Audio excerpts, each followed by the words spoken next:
What conspiracy theories do you think are too logical to ignore? Part 1. This one isn't as serious as most of the ones on here, but I enjoy it and have gotten into many convos about it. In the 2017 NBA playoffs, a player named Markieff Morris, who at the time played for the Washington Wizards, hurt his ankle in Game 1. This was only 11 minutes into the game and he didn't return. The injury looked like he would be out for a couple weeks, and no one expected him to play Game 2. But he showed up for Game 2 and played as if he was never injured. In fact, had his best game statistically out of the playoffs to that point. Here is where it gets interesting. Markieff Morris has an identical twin brother named Marcus, who also plays in the NBA. His brother was playing for the Pistons, who were eliminated from the playoffs already. The theory is that Marcus played for his brother. Both brothers have the exact same tattoos and don't have any super apparent different traits. I mean, that has to be the reason they have matching tattoos in the first place, right? So my dad actually confirmed a popular Reddit conspiracy theory.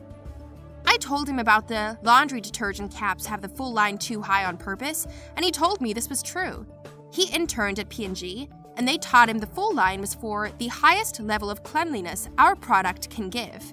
You can get away with using much less detergent. Joke's on him, I just pour in a random amount of detergent every time. 1. Kennedy gets elected. 2. Kennedy is critical of the CIA, his own VP and military, for wanting to turn the Cold War into a hot one, and the willingness to perform false flag operations, Project Northwoods, to do it. 3. Kennedy is shot.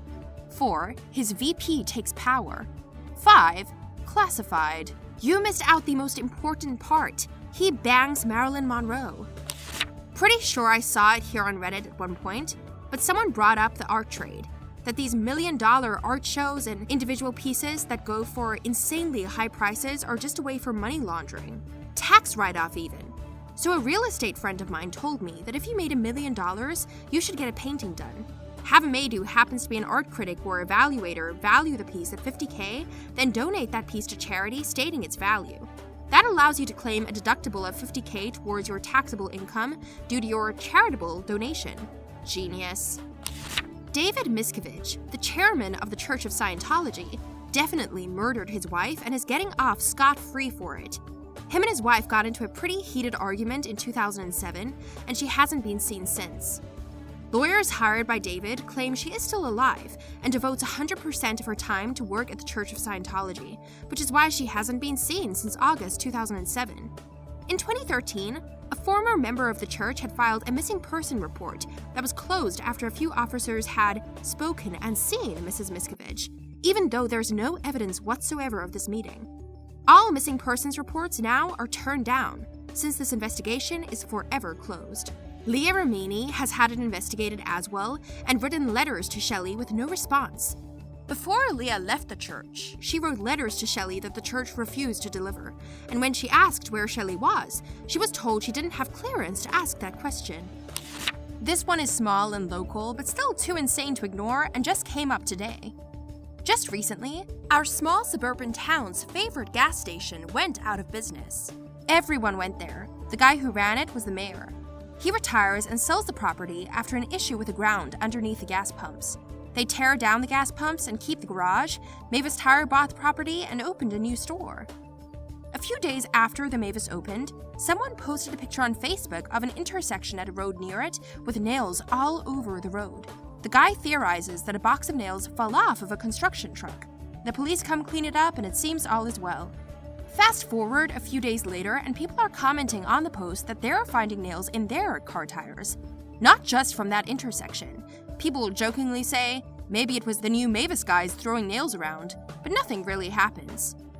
Several weeks later, people have been posting day in and day out pictures of nails in their car tires. My dad took my car into the Mavis in question about 3 weeks ago, and they found a nail inside of the right front tire. I noticed that it was driving sort of funny, but never that my tire was on the verge of exploding. I jokingly said, people have been saying you guys have just been going around throwing nails all over the place, trying not to laugh at how insane it sounded to say out loud. The guy behind the counter said nothing but, yeah, with a weird smirk. Over 50 people have posted on the town Facebook that their cars have had nails in their tires. My mom is driving my car now because her car has a nail in the tire. It's been almost 3 months. I'll post updates if anyone is interested. Pfft, it's not even a joke, it's the truth it sounds like. It makes no sense. Nails? Dude, if an investigation is launched and they find a bunch of nails inside of the shop, like boxed up and unopened, can't they lose business? US intelligence conducting organized blackmail operations out of Epstein's island. The prosecutor handling Epstein's old case was told to back off and go easy because Epstein was intelligent. Acosta's departure from the administration confirmed that this was not just a rumor. So, as an American, I would really like to know exactly who was blackmailing who, how far it extended, and what political decisions were affected. Acosta gave Epstein a plea deal in 2008. How would his departure mean anything other than the administration knowing it would be bad optics for someone who got Epstein off with a slap on the wrist, working within? That bitch Debbie, who used to work in accounting, stole the succulent I had on my office desk. She always made comments about how much she loved it, then she quit her job here. I come into work the next day and it's mysteriously nowhere to be found. Haven't seen it since. Came to the thread to say this one, so glad someone already did. Our phones and/or the apps on them are listening to conversation. I'm super anti-conspiracy theory, but this has happened to me way too many times in the last 2 years. I impulse shop really badly. I carry cash for the explicit purpose of, I can use this guilt-free for an impulse purchase. 2 years ago, I bought high-end lipstick with cash in a store after doing zero research on the brand. Next day, I had ads for it despite never even previously hearing of that company before. I'd only talked with a sales associate about the brand for a while. 6 months later, a very similar thing happened when I switched hair care products to a very specific brand. Later that night, I had ads for their company which I'd never heard of or looked up pre- or post-purchase.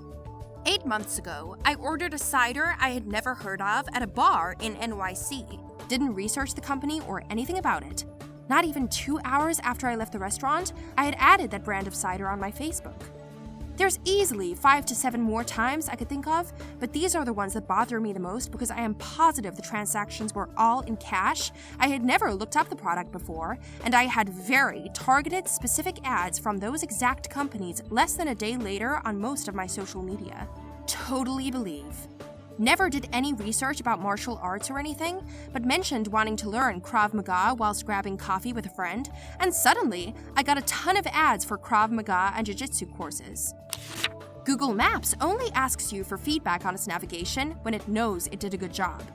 I use navigation all the time, and I find that when it gets me to the destination on time or earlier than predicted, I get a notification asking to rate the trip. But if it gets me there after it originally estimated, I never get that notification. It wouldn't be difficult to program this into the program, so you're likely correct. Google probably figures they don't want to ask you right after they did a bad job. That this question is reposted every couple of weeks by them to see just how close the public is to figuring out their schemes. And that this response is reposted every time to throw you off our trail. That's right, we're onto them being onto us, being onto them. Jamie Lynn Spears, Miranda Cosgrove, Victoria Justice, etc. were raped by Dan Schneider. Nickelodeon let him get away with a lot. There's so many jokes in all those shows. A lot of the interviews with those cast members get really awkward when they're around Dan. If you got to pursue your dream career when you really wanted it, wouldn't you do just about anything? If you made Dan Schneider mad, your career would be ruined and your dreams would be over. Neo Coke was a way for Coca-Cola to switch from real sugar to corn syrup without people noticing. Switch to the new formula that everyone hates, keep it for a while so that people demand the old one back, then switch it back after enough time has passed that people wouldn't notice the relatively subtle change. I thought it was just a ploy to drive up sales and the stock price. Switch to a new formula which people don't like? A lot still continue to buy out of habit because Coke is such an institution. Then release Coke Classics, which everyone misses, and the sales skyrocket. With the number of millionaires and billionaires that are psychopaths or similar, there must be a few super rich serial killers out there.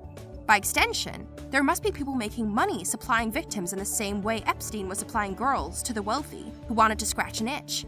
With the money, power, and influence would come governments and intelligence agencies willing to overlook or cover up terrible actions for leverage. This makes sense to me. When you can literally buy anything, the only interesting things become those things you aren't supposed to be able to get. Nothing is actually happening in Area 51.